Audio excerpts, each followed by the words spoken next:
Kemudian musannif mengatakan di antara sholat-sholat yang sangat dianjurkan itu adalah duha. Dan itu adalah sholat yang diberkahi dan banyak manfaatnya. Duha. Ya. Masuk waktunya dengan terbitnya matahari. Syuruk.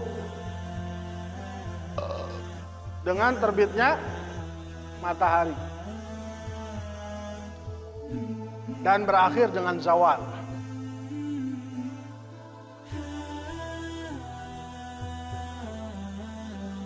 Paling banyaknya 8 rakaat. Dalam riwayat 12 rakaat.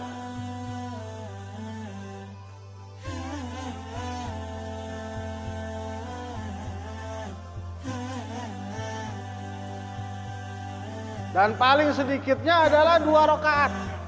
Kalau dalam tadi sholat witir itu, ya ada bacaan yang diriwayatkan, sebagaimana kita tahu ya, dalam sholat witir tadi, yaitu rakaat pertama sabihis, rakaat kedua al-kafirun, rakaat ketiga kulhu al-falaq an-nas. Ya, adapun sholat duha tidak ada riwayat bacaan khusus dari Nabi SAW. Tapi para ulama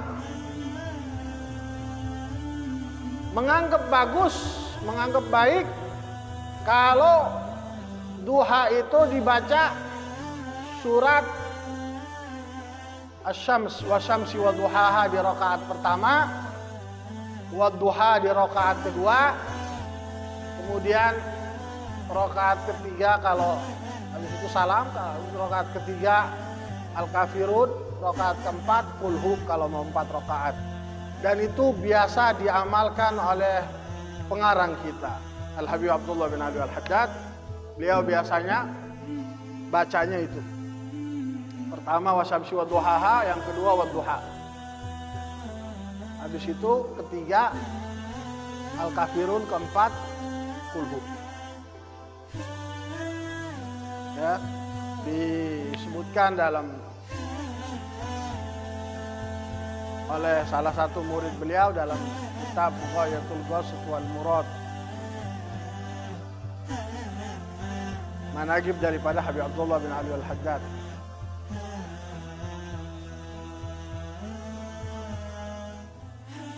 Waktu yang paling afdal untuk melakukannya adalah ketika matahari sudah panas.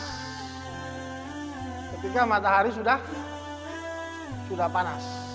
Ya, jam 10, jam 10, setengah 11, jam 11, matahari sudah menyengat, panasnya itu tidak terasa panasnya.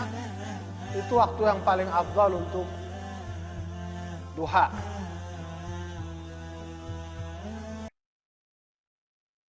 Tapi masuk waktunya sebagaimana kita bilang tadi, mulai dari terbitnya matahari dan berakhir dengan zawal.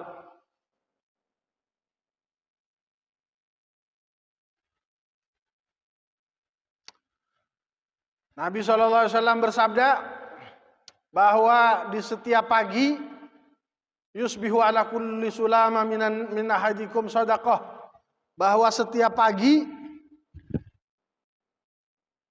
setiap pergelangan kalian ada sedekahnya.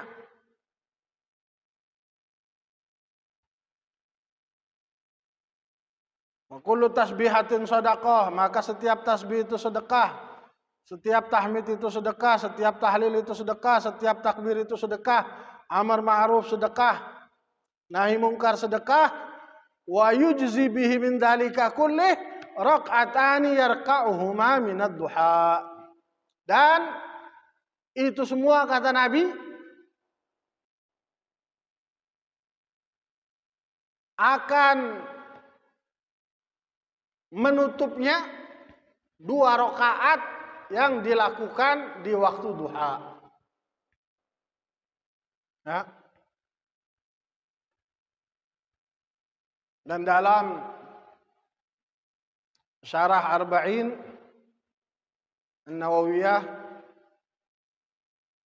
dikatakan bahwa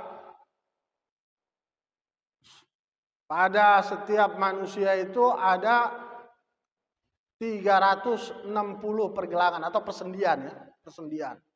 360. Semuanya kata Nabi ada sedekahnya itu. Dan akan menutup itu semua 2 rakaat yang dilakukan di waktu duha.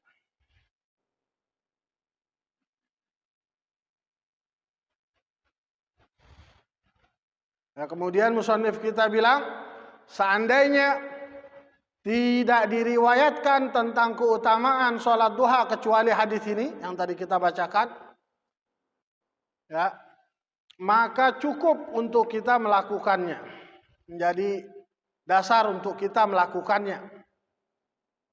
Ya. Tapi memang ada hadis-hadis yang lain yang diriwayatkan cuma tidak sebanyak witir.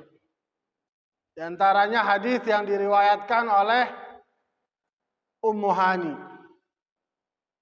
binti Abi Thalib, nah, bahwa dalam Bukhari, bahwa ketika Nabi SAW membuka kota Mekah, Nabi SAW kemudian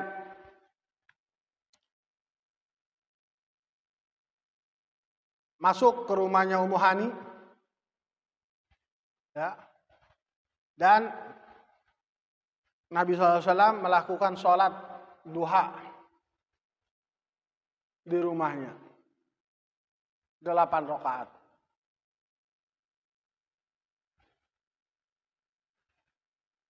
Sebagian sahabat seperti Siti Aisyah mengatakan Nabi SAW tidak pernah mengerjakan di rumahnya. Tidak pernah melihat atau mengetahui bahwa Nabi SAW melakukan sholat duha. Karena memang kebiasaannya dilakukan oleh Nabi SAW di masjid. Ya, semua sholat sunnah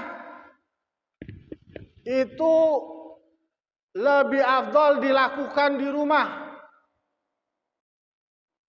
kecuali duha. Kecuali duha lebih afdal dilakukan di masjid. Ya, semua sholat sunnah lebih afdal dilakukan di rumah kecuali duha. Nah, Nabi SAW kebiasaannya setelah subuh beliau tidak keluar dari masjid kecuali sudah terang matahari, sudah duha. Sholat duha terus baru keluar, ya, baru pulang.